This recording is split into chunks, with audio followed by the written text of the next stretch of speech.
everybody. So thank you for being here.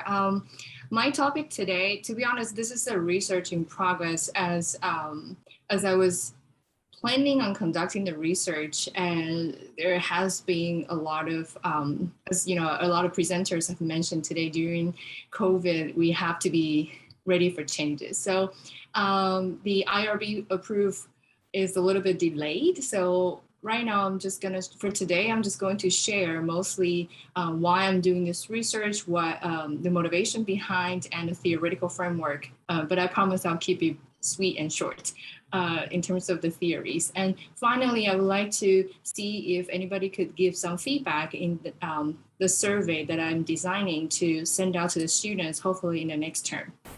All right.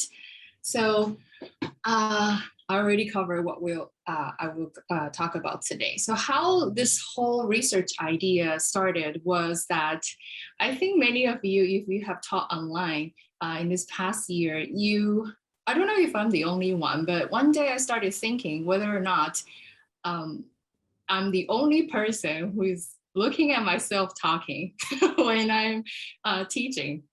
I don't know how many of you, maybe some of you are actually looking at your students if they have their cameras on, but I think the reality is that many students, some of my students don't turn their cameras on, or even if they do, sometimes it slows their internet speed down, and maybe you see your students. I actually did see one of my students cooking, and another student, one time he was driving, which was very dangerous.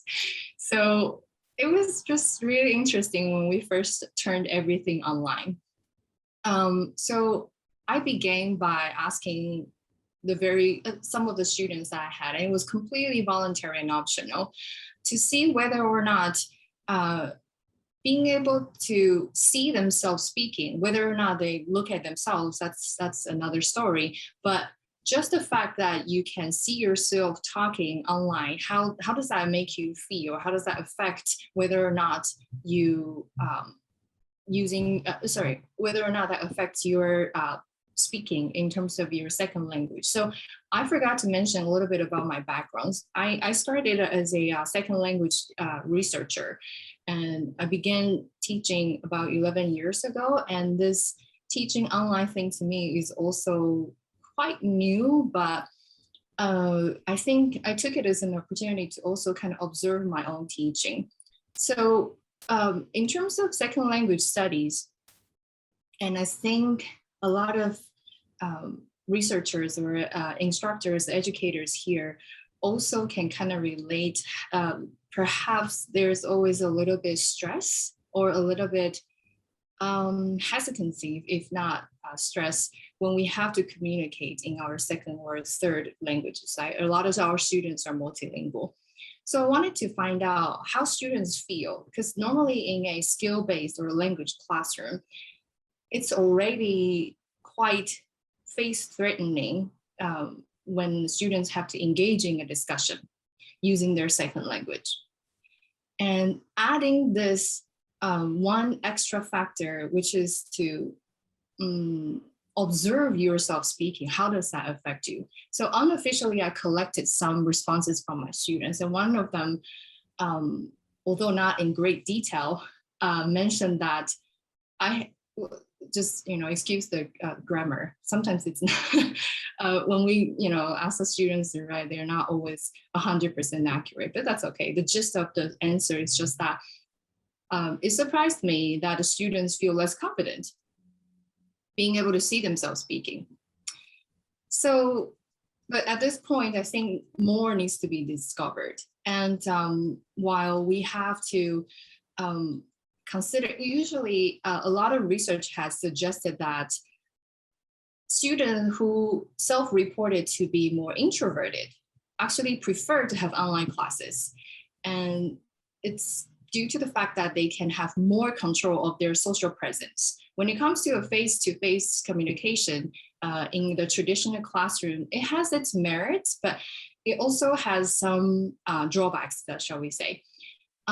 So a lot of research has suggested, a lot of students from particular cultures, and in a lot of research they have mentioned, particularly from Asian cultures, students feel safer. That's the word that they use in a lot of the interviews. They feel safer in online communication.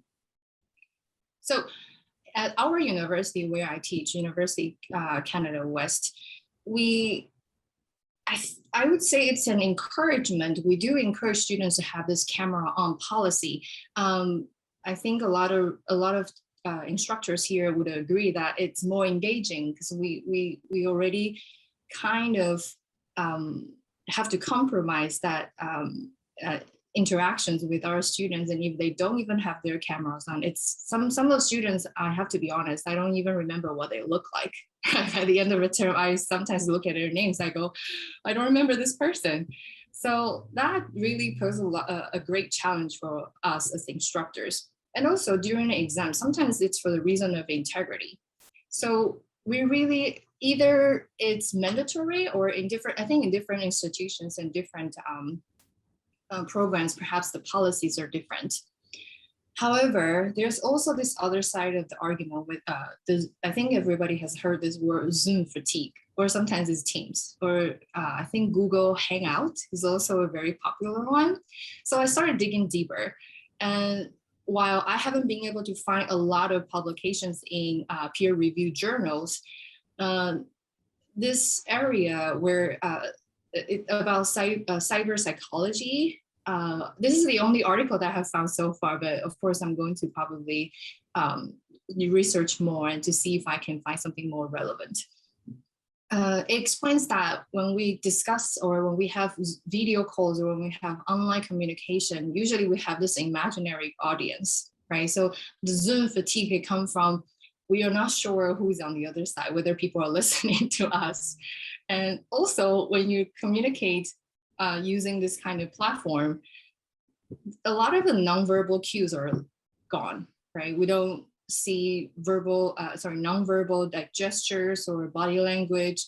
And we actually don't know if there's any eye contact. So like I said in the beginning, I find myself looking at myself teaching or looking at myself talking to students very often. And so it really got me thinking whether or not this is having the camera on policy is effective. Now, this is actually the key word here in this article was self-conscious. I realized that perhaps asking the students to have their camera on could potentially make them feel more self-conscious, and then perhaps will decrease their willingness to communicate. However, this is the whole purpose of the research, and hopefully I will be able to find out. So when we talk about willingness to communicate, this is a definition by McIntyre. I believe that he's a professor in Cape Breton University in Nova Scotia. And so the definition here is that a readiness to enter into discourse, so whether it be a discussion or interactions with their instructors at a particular time with a specific person or persons using their second language.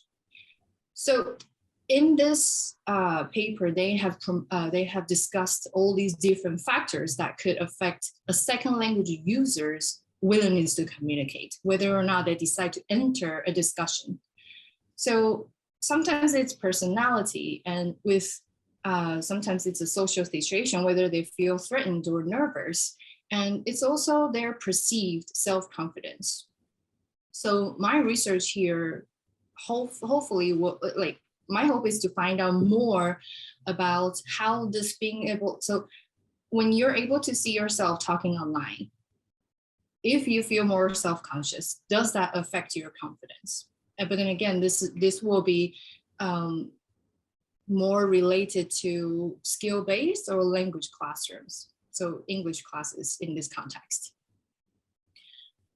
So this is what I was mentioning before. A lot of students feel safer when communicating online because it's less threatening. So ideally, it should increase their willingness to communicate because they can control whether or not they have to engage. They can control whether or not they need to show their faces.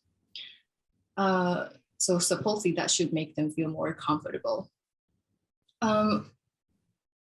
However, I had a hard time defining what it actually means to be able to see yourself talking. So I started digging more into the psychology field, and just to find whether or not there's any research or literature that I could incorporate into to explain what I'm trying to explore. So right now, I think the most relevant will be the idea of self-awareness, and apparently in literature, self-awareness and self-conscious are the terms that used interchangeably in a lot of different research studies. Yeah, so then I started designing the research questions. So I have 2 questions here, and I would really like to get some feedback from everybody here today. So later on, I will have a link. If you don't mind, I'll send the link. Oh, is it too small? No, sorry, just to tell you, it's 15 minutes, Mark. So I have 5 minutes? Or yes. 5 minutes. 5 more. Yeah, okay. All right. Is it okay? So yeah, these are my research questions. So I want to find out whether or not second language users of English feel any differently when they can see themselves talking. Does that actually make them feel nervous, or do they actually feel more confident? In a traditional classroom, we don't see ourselves talking. So we get feedback from our participants. However, when you're able to see yourself talking, you get that feedback immediately by observing yourselves, right? So that will be the main question I have in this research. So I'm going to skip, because I would really like to have some feedback.